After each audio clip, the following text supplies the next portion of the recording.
Now, doing this is easier said than done. It's very hard to know, by the way, what it is you take for granted.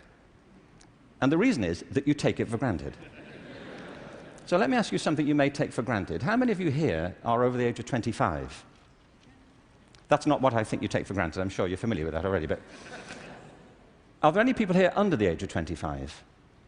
Great. Now, those over 25, could you put your hands up if you're wearing a wristwatch? Now, that's a great deal of us, isn't it? Ask a room full of teenagers the same thing. Teenagers do not wear wristwatches. I don't mean they can't or they're not allowed to. They just often choose not to.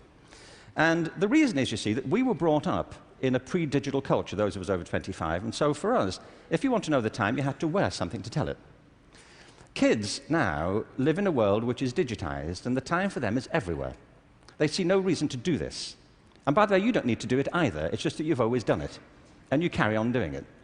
My daughter never wears a watch. My daughter Kate, who's 20, she doesn't see the point. You know, as she says, you know, like, it's a single-function device. You know, like how lame is that? You know, and I say, no, it tells the date as well. You know, it has.